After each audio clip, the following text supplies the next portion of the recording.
Thank you for being patient with me. So let's start with our questions. I'm so sorry. Why is it important to talk about these topics? Are we airing our dirty laundry, and why is it important to discuss these two topics in a session like this? Anyone of you could take it.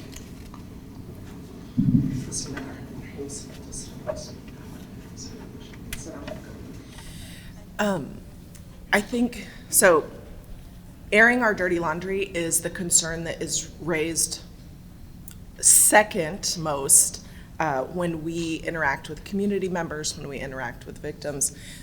People are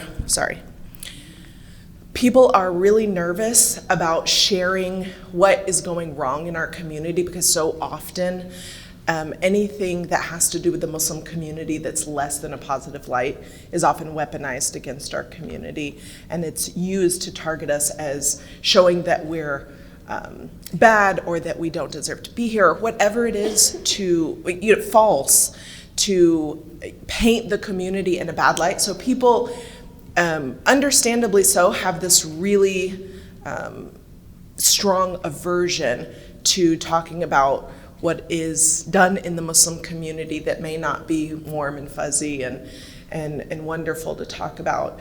They don't want that to be out there. I get that comment every time I speak with people, that they don't want to air our dirty laundry, et cetera. But something that I've learned, and something that a lot of people have learned, is that when there's probably three really important things that we have to think about. The first one is that we are called towards justice, and we're called towards dealing with this. And if this comes out, then so be it, because we have an authoritative divine responsibility, in fact, in order to effectively deal with abuse that's happening in our communities, especially when it's happening in faith-based environments, et cetera. The second is that it will come out anyway. So somebody is going to bring it about. When you're engaging in different types of abuse or what have you, or you're on the receiving end, that status quo, people don't let it go on for forever. It will eventually come out. And it's so important that our community understands that when we're dealing with it, if it's gonna come out, we have to be the ones who are making sure that we're dealing with it. We can't let somebody who does have a negative agenda against the community to come and try to use this information to exploit us. So that's really important. And then at the same time, it's so important that we control or we have a say in how it's talked about, that we have a control in the narrative that's being put out there, so that the narrative that is created is not by somebody other than the people who are being directly affected by domestic violence, by abuse, et cetera. So. Jazakallah khair, Alia, so Alia presented kind of from a community perspective, right? And so I want to kind of focus a little bit more on the individual impact. So as a clinician, what we see is abuse, all these different types of abuse, talking about domestic, spiritual abuse, all of that has an impact on the individual, right? It not only has an impact on the individual in terms of their self-esteem, in terms of their mental health and awareness, in terms of their empowerment and their daily functioning, it has an impact on their family, be it their spouse, be it their kids. And when it impacts the family, it also has a kind of like an impact for generations to come. So if there's domestic violence in the house, right, that has an impact on their kids. The kids see the domestic violence, and there's a higher likelihood that any sons in that family are more likely to be abusive in their relationships. And it's much higher that their daughters will find themselves in an abusive relationship. So oftentimes it's really hard to look at, oh, I don't want to address this issue. It's going to cause problems. It's going to cause fitna in the community. I don't want to cause fitna in this marriage. I don't want to be the cause of it, right? We need to reframe. and think about it, what are the long-term impacts, right? What is it going to do to this whole generation of individuals, 1, 2, 3, because trauma is generational, right? And so how do we stop and address it no matter how difficult it is? Right. And how do we do it in a way that is supportive for the individuals involved? Not push them faster than they can handle, but really meet them where they're at and walk with them as opposed to pulling them. Because especially with domestic violence, it may take 7 times for a person, 7 times to try to leave a relationship before they actually do. So those of us who are supporting an individual, we have to recognize that this is the reality. It is hard. And to not demean someone who may be struggling either in a spiritually abusive relationship or domestic violence relationship, but they need the support and someone to walk with them in this process. So, just very quickly, if I can also add, the session was available on the app, it's on the program, but if you look on this side, the partition is divided, but how many men are on that side? Can you count? Is that you? Are you the only guy? I don't see any others. And then there's a brave man sitting among women, mashallah, as an ally. Not literally, there's one more, right? So I think the challenge also is that we've sort of made it a gendered conversation without wanting to. So I might even suggest, like in the future, we actually say like a brothers only, and attempt to have a conversation whereby, because I think in some cases they get nervous that it's going to be a lot of shaming. And everybody just keeps looking on that side of the room. They're like, "Well, you're the problem," and everyone's like, "Okay, thanks for the invitation. Let's go to lunch." So I would hope that I think we would get to a point where the idea that we're discussing anything with the family is not seen as a one only or one off only, and one gender and not the other, and make men more comfortable to become allies of. Even if they're not the perpetrators, to become allies of the conversation, inshallah. Jazakallah khair. I'm going to take with Brother Altaf to address this question. So we have 51% of American Muslim victims of domestic violence reported the incident to a community or a faith leader. Okay? As a community, and you kind of mentioned a little bit, as a community, where are we when it comes to addressing domestic violence? And even though the session did not say men or women, as you see, mostly women showed up. So how do we even get the other side to come without feeling the guilt or the shame that nobody was trying to do that? Jazakallah khair. So in the research, there's a second part to that. The folks who reported, if I'm not mistaken, one of the slides actually showed it, as opposed to what? So they reported it to faith leaders as opposed to law enforcement. So that's the second half of that conversation. So what is going on? Within the community, we cannot talk about domestic violence without recognizing a pioneer in this area who brought this to light in the discussion. And literally, Petra is of Yemeni descent. Right? This sister Sharifa al-Khatib, Allah yarhamha, was of Yemeni descent, who was very strong advocate for families generally, and in particular this. So the 3 stages that I can identify based on just how the community has evolved over time in America, I'm not talking about the European situation, is 3 stages. So we're talking about domestic violence, 3 stages, and they all start with D. So you can remember much easier. Number 1 was a very clear state of denial, that this just doesn't happen, he must have just been upset, something triggered, it's not an occurrence in our communities. And that denial was very deep. It was not only within families whereby siblings told each other, don't make a big deal out of it, dad was whatever, or mom was whatever, or the older sister or brother was whatever.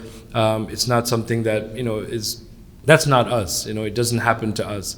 So that denial was very much something that nobody actually, there was not a problem to address. When you deny something doesn't exist, then there's nothing to work on, because there's just not a starting point there. From denial, slowly we emerged, and regrettably it wasn't yet fully where we needed to be, but we moved from denial to destiny. And destiny is not just a Muslim phenomena with qadr of Allah subhanahu wa ta'ala, but destiny is also the way other faith communities approached it, which was, this is your test.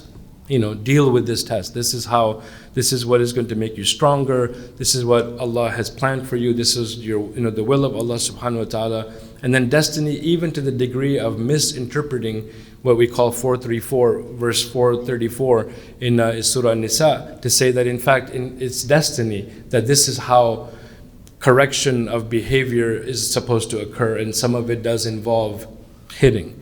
Reality is, and it's absolutely clear, that there's absolutely not a single incident recorded in the most recorded life of any prophet that Allah subhanahu wa ta'ala sent, which is the Prophet, peace be upon him, to the extent that they even knew. This is how I want you to discern this, just in case someone says, well, it's not everything we know about him. They would know from a distance if he was reciting Quran in an audible, slightly audible manner in prayer, or completely silent, by the movement, you watching this? By the movement of his beard, because of the chin would move. That's how deeply they observed him. And not one person recorded ever that there was even a single incident where he struck anyone with his hand, family or a community member. Not a single incident, except for in the ghazwas, in the wars, and that was a different, of course, situation. So denial to destiny, destiny to where we are presently, alhamdulillah, this is something critical, part of the work that ISPU is doing, and part of the work that the Peaceful Families Project, with which I am associated, has done, is that we are now in a phase where we're talking about a discourse shift. We're saying now that, okay, let's acknowledge the fact that as a human being, you may have issues with your temper, with your anger, with your temperament, with how you're triggered easily, and so you might say and do things that are perhaps out of the pale of what is a normal reaction to certain situations. And how we know this is that in the time of the Prophet ﷺ, people came to him for all kinds of advices. We have recorded that a woman who came to him with proposals for marriage from two men, he specifically pointed out that this one is very stingy with his money, and this other one is very harsh to women. He made it a point to say that from my understanding of their personalities, this is a red flag, if you will. This is something you should be aware of. So that discourse shift has allowed now for mostly the imams to be trained willingly by Peaceful Families Project and others to say, well, maybe I'm not understanding exactly what my religion has said in terms of dealing with this type of violence. And so to close out that answer, where have we come? In 2006, there was a survey done by Peaceful Families Project. In 2011, it was repeated. We're in 2019. It's a little bit dated, but this is the most recent information we have. It was done along with Project Sakina. So 801 respondents, predominantly 70% of them were women out of the 801. Mostly women, mostly young, under the age of 40, married, about 70% of them, and then educated 4-year degree. Among them, 66% reported knowing someone who had suffered some form of abuse. And I'll talk to you about what that means and what types of abuse. The highest, 53%, said they actually experienced abuse. In this order are the percentages from the 53%. It's the emotional abuse, and then everything else, which was above 80%, everything else drops by about 15 to 20% in the order. So emotional abuse, verbal abuse, sexual abuse, physical abuse, and then financial abuse. So if you're not familiar with these terms or the literature, the sexual and physical stands out. It's just normal. I mean, it's something as you might have heard more often. But emotional was the highest. And emotional, we say sometimes, is, with kids, like sticks and stones will, can break my bones, whatever, and words will never hurt me. Actually, words kill. Mm-hmm. Words actually kill. They have a greater power of completely disempowering a human being instantly, from any aspirations, dreams, even the hope to stay alive in that day, in that moment, is disastrous. So those two categories combined, emotional and verbal, were by far the highest. And so we have some work to do. And when we say 51% reported it, which was the critical piece of the question, those are the ones who felt, I can't take it anymore. And if we talk to imams, they will say, we are broad situations that have basically been gone on for so long that there's little that we could do to repair that relationship at that point. There's little that we could do to repair that relationship. So we have to talk about that and say, how do we get to these young guys? And we had a 10 to 11 o'clock session. I was thoroughly floored by a 12-year-old young boy, 12-year-olds. And we're talking about philanthropy and poverty and, and giving.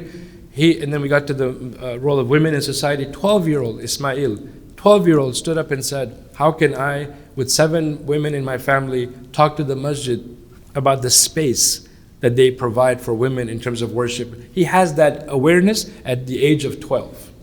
At the age of 12. So if we get Ismail and his colleagues at the age of 10, 11, and 12 to say, you are the strongest ally to women, your sisters, your mother, and then all of your other relatives, believe it or not, we could reverse, not get rid of, but reverse the trend where emotional and verbal are the highest, and at least get it down to minimal abuse from the tongue, if you will. So I think the reporting is just a symptom. It's not the actual, part of the problem. They may actually find it difficult, especially in the African American community. There is not a doubt, immigrant community where there's documentation issues, there's not a doubt that nobody is about to get up and go to law enforcement to say, I have a man in my life who is doing this, that, and the other. Why? They fear death for that person, or worse, or death worse, or prison just from that interaction with law enforcement. So they may go to Imam and say, Imam, please help me out, this is going on at home. And we're praying that that Imam has gone through the training, which is what I'm doing now. I'm getting recertified to be a trainer, to be able to talk to the Imams as a man, to say, look, you can't be allowing this stuff to go on in your community. You have to come down and, and explain to them very clearly, this is not acceptable. Jazakallah khair. And we will kind of address that at the end of the session too, about how can we prepare our institutions better and our leaders to address these topics. I'm going to go to Sister Sameera. We have been talking a lot about, or in the recent months, recent years, we've heard of a lot of incidents of spiritual and sexual abuse in the Muslim community by, unfortunately, religious and faith leaders. Can you help us, or can you speak a little bit on, what does spiritual abuse look like, and what can be done about it?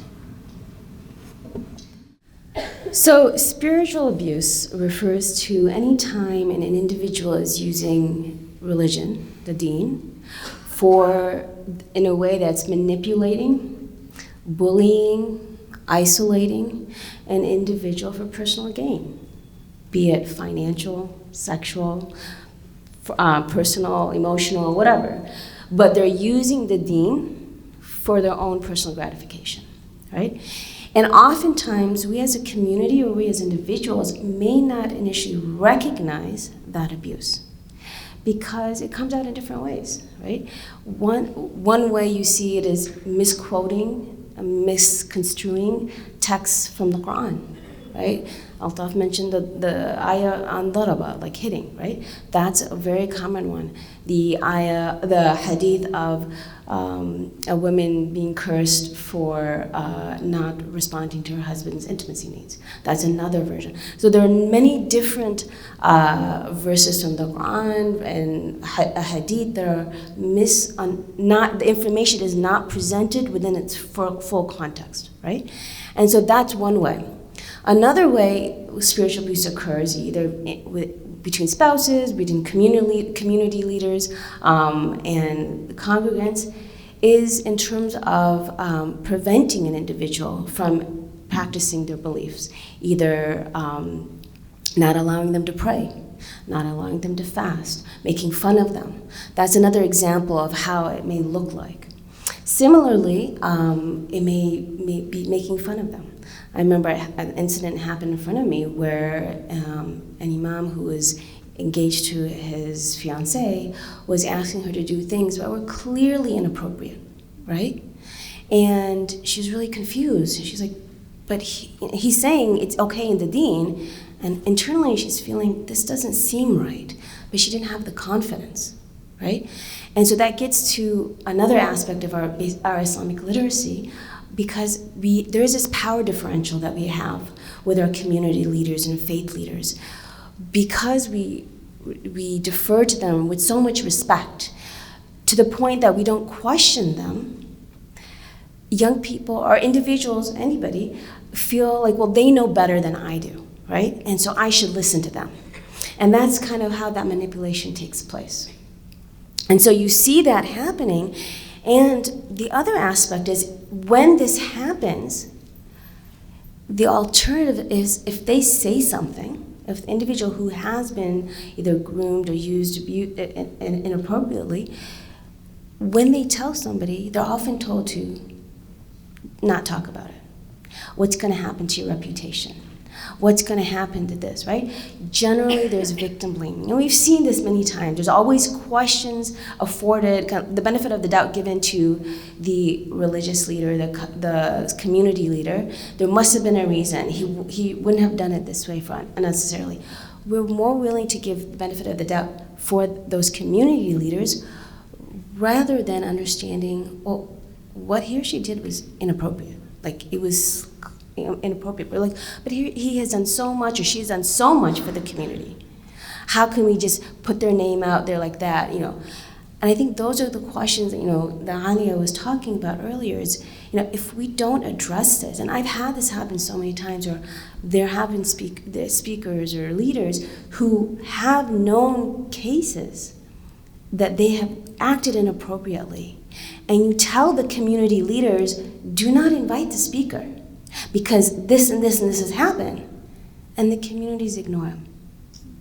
They're like, oh, well, there's no documented evidence. We don't know that for sure.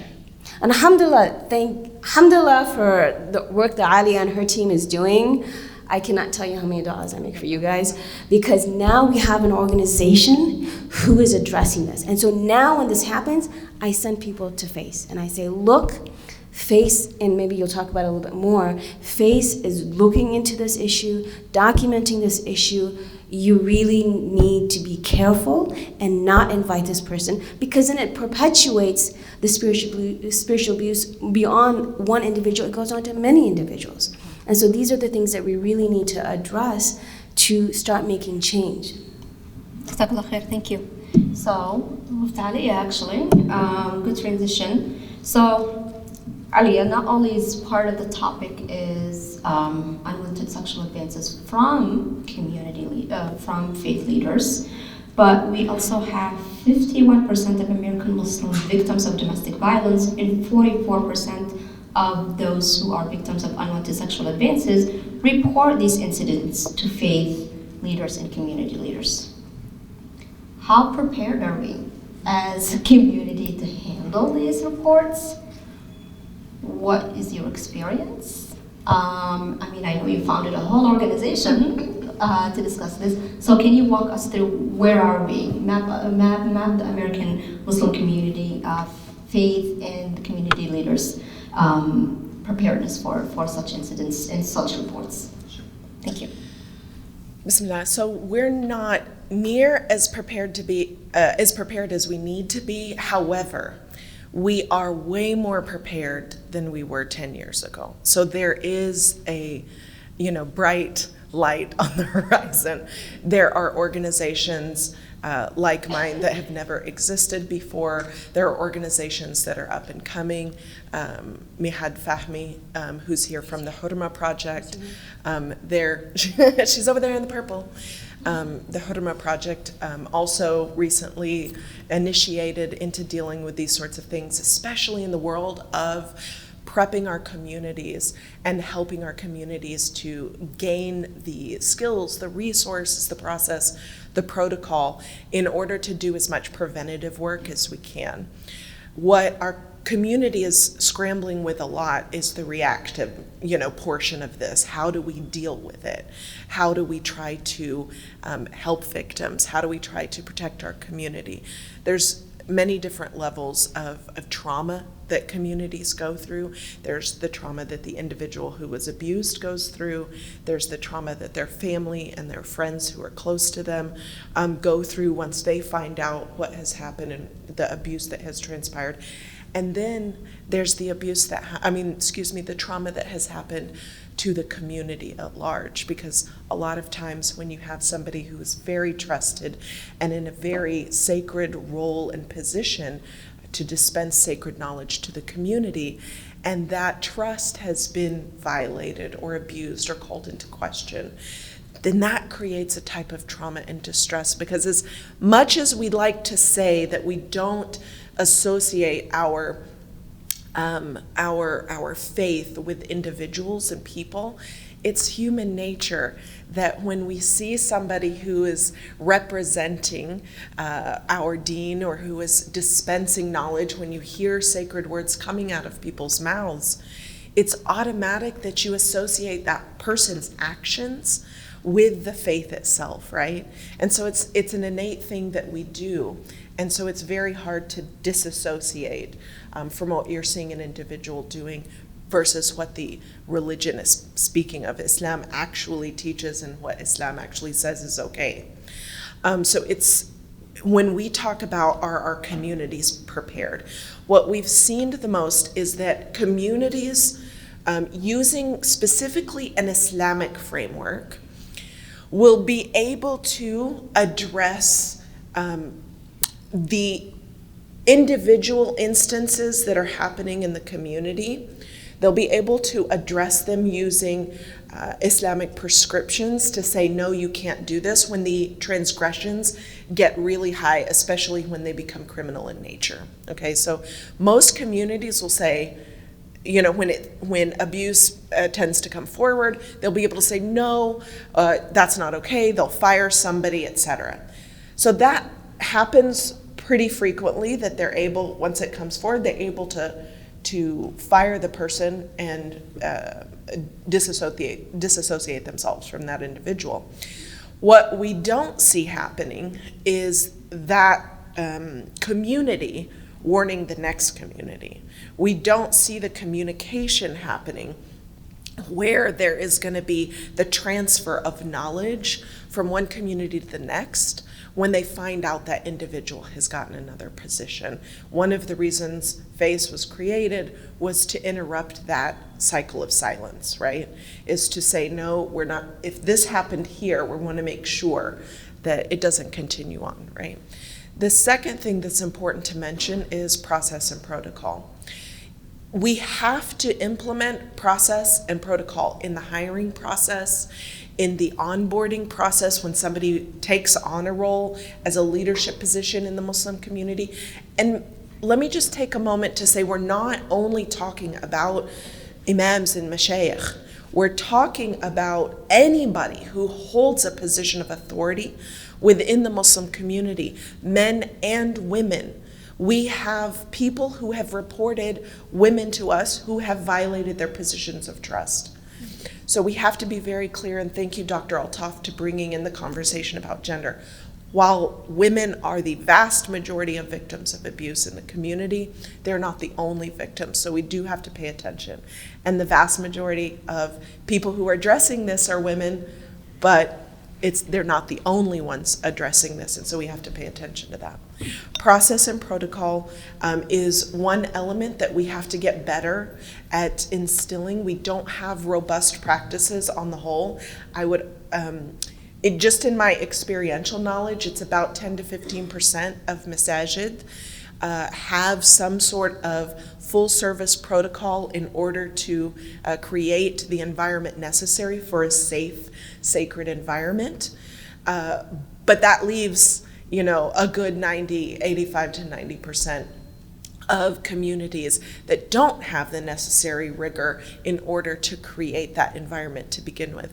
Then on the other side, when reporting abuse actually is necessitated, there's almost no mechanism, and I mean in the 3 to 5 percentile based on the communities that I've come in contact with, that know how to effectively deal with abuse once it's reported. What are the steps? How do you create a mechanism for safe reporting, for reporting that doesn't trigger any sort of retaliative measures towards the victim? What sort of reporting helps warn the community as well? Authoritative deal with it, etc., and protect that person from going on. That's almost non-existent. So we're looking into the communities that are doing it well already, and then we've looked outside the Muslim community into other faith traditions, there are really robust processes and procedures in place. The final thing I'll say is that on process and procedure and protocol, that does not a safe community make. A safe community is made by the people who attend the community. The safe community is made by the people who create a communal environment where we all want for each other what we want for ourselves, which is a safe space to learn the blessed message from Allah subhanahu wa ta'ala and our beloved Prophet. So it is incumbent upon everybody in this room to anoint themselves as somebody who's willing to stand up and say, when I see abuse happening in my community, I am going to make sure that I'm one of those people who stands up and stands against that type of abuse and goes to my leadership and says, I'm not going to allow this to go on and continue. I'm not going to be silent. I'm going to support victims and help them get through the steps that they need to heal and achieve wholeness. Inshallah ta'ala. Jazakumullahu khairan. Jazakallah khair, Alia. That's a good transition to what I wanted to also mention. So Alia was talking about, again, community level, and what I also want to bring up, the individual level, right? And so part of making safe environments is, even this conversation can be very triggering if you've experienced this. So if after the session anybody needs to talk, we definitely can talk, but also really do seek out support with mental health providers in your community. There is a listing of mental health providers. If you want to look at SIMA, what does SIMA stand for? I'm blanking. You can look up Institute for Muslim Mental Health. They have a directory, but there's also SIMA has a directory, seema.org. But basically, you do need to have someone seek out support from a therapist, seek out support from caring individuals in your environment to help you through this process. I talked about earlier that we need people to walk with us in this journey, because this healing journey is not easy and it will take time. And so having those people to helping these people to go to a place where you can be calm, think through, bounce ideas off, and it's not going to be someone who's going to judge you and push you towards action. We also need individuals. We need individuals to report these incidents and these issues, so that the community can take charge and do a lot of the work that Alia was suggesting. And when you think about the issue, right, that you're trying to get out of a situation, you're trying to change the situation, think, how am I going to do this step by step? And again, you're going to need somebody in that process, because when you're in some of these environments, it's so overwhelming. And it's very hard to think through some of the abuse that may happen and how to understand and make sense, because there's so much manipulation and it really impacts your self-esteem. And so really making sure that you have a place where you can start small and work towards your goals. Because some success is better than no success. Some change is better than no change. And even if you walk 5 steps forwards and 3 steps back, you still gain 2 steps, right? And so you want to focus on that. Third thing is create peaceful spaces for yourself, right? It could be find a place where nobody can get to you. It may be the bathroom. It may be driving out in the car aimlessly nowhere. But some place where you can calm down, kind of make sense of what's going on. Remind yourself of your value. Because in these situations, your self-esteem takes a hit. Your sense of identity takes a hit. Remind yourself of what you were before. What are the capabilities that you have? What are the things that people love and appreciate you? Write this down, right? Remember, Allah subhanahu wa ta'ala has created you for a particular reason. And He created each and every one of us beautifully, perfectly, for a purpose, and with gifts, right? Try to remember what they are. Write it down in a journal so you can remember and remind yourself when you're in a low point, right? And so help yourself through that process and get people around you to remind you of that when you have your low points. And so part of that is also practicing self-care, right? People are going to say things to you, bring you down. Sometimes that means stepping away from the situation. Sometimes it means being with people who are going to serve as your barrier to others, right? So make sure that you have that, and when you don't make the change right away, don't beat yourself up. Give yourself time. This is a journey, and really focus on this baby subset of success that you make. Jazakallah khair. I'm going to incorporate some of the audience questions because I think they will,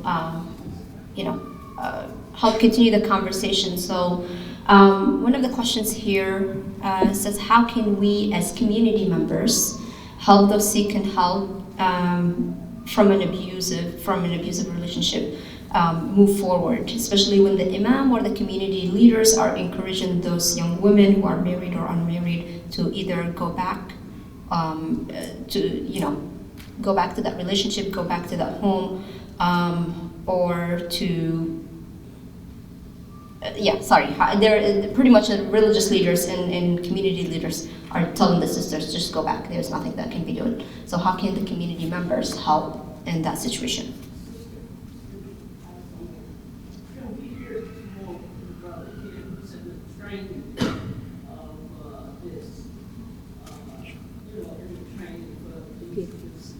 Yes, inshallah, we'll give this We'll get person you, an but opportunity. go ahead, you can answer. I'll now speak to you personally also.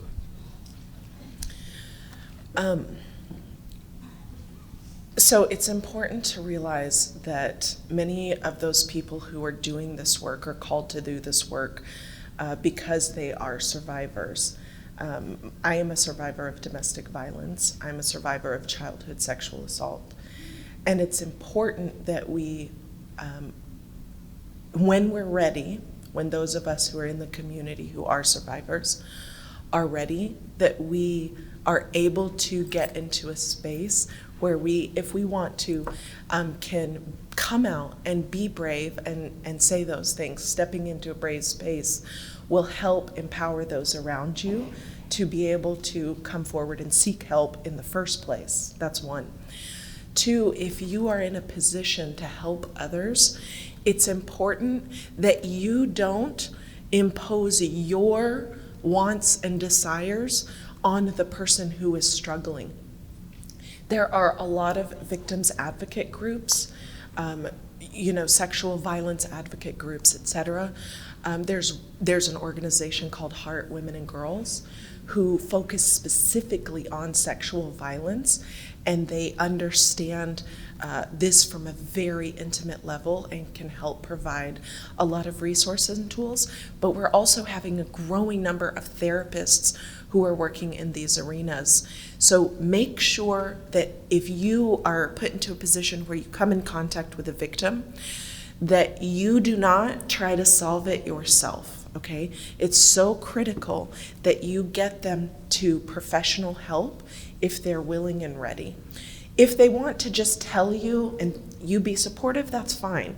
But don't say, oh, let's go to the police right now. Oh, let's go do this right now. That is not your role. Your role as a community member, as a person, as a support system, is to be there, as Dr. Sameera said, to walk with them through that journey. Your role is to help get them the professional help that they need. Victims advocate groups will walk through their rights with them, their goals with them, etc., and help them to get to the place that they need to understand what their options are. So it's really critical that you don't decide for them what it is that they're going to want to do. It's also critical that you go to your community administrators.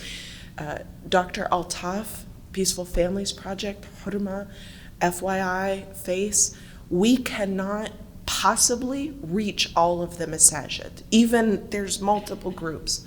We will not be able to reach everybody. It's so critical that you take this information back to the community and advocate for the necessary guidance and training that needs to happen, that I hope Dr. Altaf will go more into. So you becoming a vicegerent for your own community to establish these spaces. And I will also extend that invitation. If you are in this audience and you are a survivor or you are a victim and you need to talk to somebody or get in contact with resources, a lot of us are connected to those resources, and we'll be happy to get you to them, or just lend a listening ear if you need to. So among the things that, and I think you will have questions about this generally, it's hard in these convention sessions to talk about individual situations and contexts, so we try to be as broad as possible in our guidance. The work that ISPU does, which is the session that sort of brought us together, is provide the data to say, here is what's happening on the ground, here are the trends. We'd use that data then to develop and inform the trainings and interventions that will inshallah help to undo some of that learning that had occurred, or at least to improve the behavior and patterns, if you will.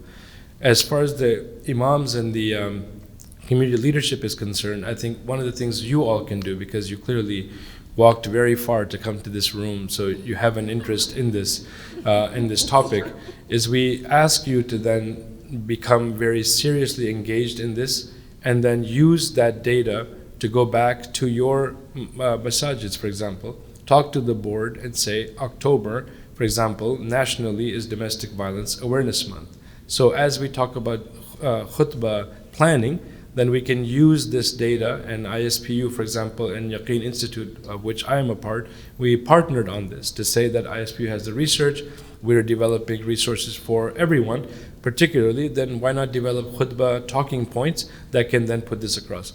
I think what's happening is that women, particularly young or older, who have been in these situations, they literally feel that their religion and their teachings betrayed them because of how things were interpreted. So it was said that the religion says that this was allowed and this was okay, and so they feel, how could it be that the Lord who created me and who is all merciful allowed this to happen or sanctioned that this would happen?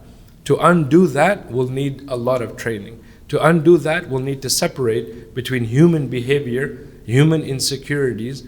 Why do people abuse folks with their tongue and their, and their language? Because it's a personal insecurity. It has nothing to do with the religion or the religious teachings. So if that's a human venture, how do we now say, in disconnecting the religion from those human insecurities, we also have to go back and say, what does the religion say? In almost every verse that talks about talaq or divorce and this idea of marital conflict, there is a focus on, if you cannot stay with them, then release them in kindness.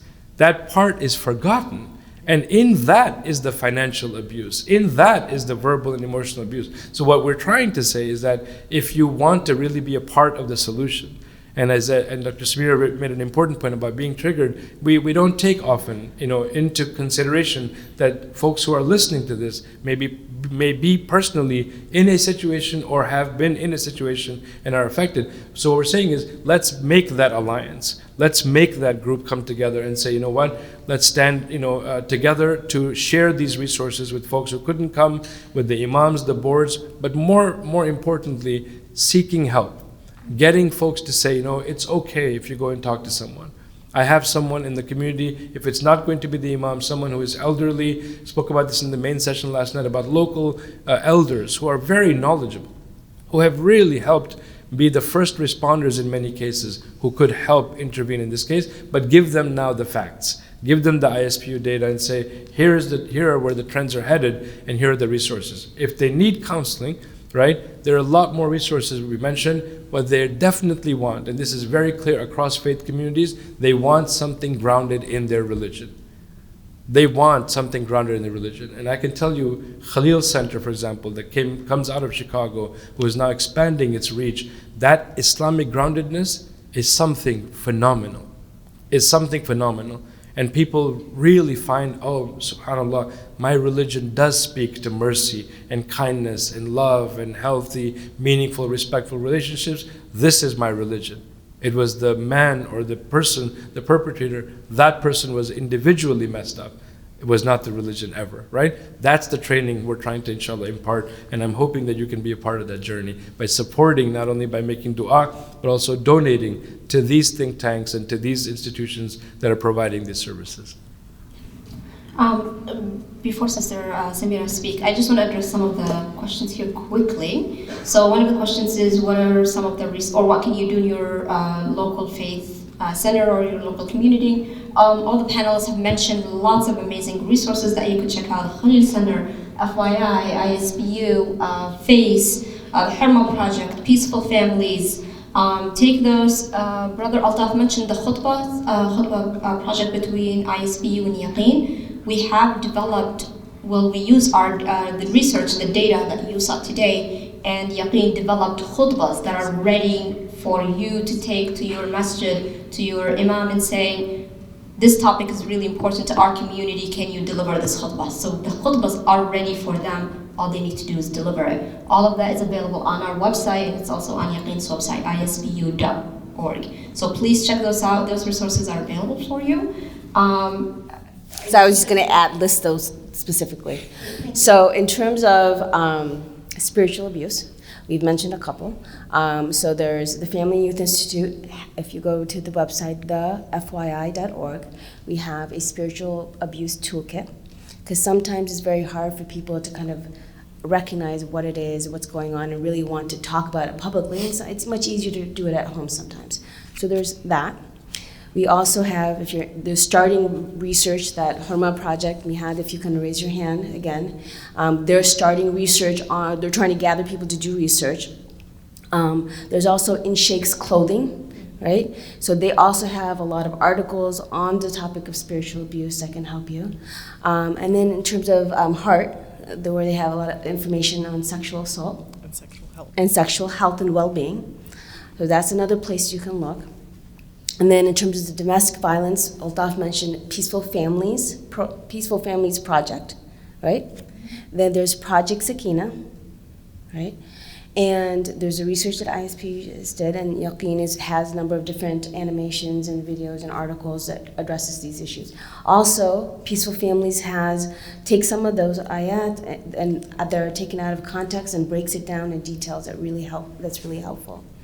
Did I miss any other organizations? The good thing is, if you go to any of the organizations' websites that are here, ISBU, FYI, they have a toolkit on spiritual abuse.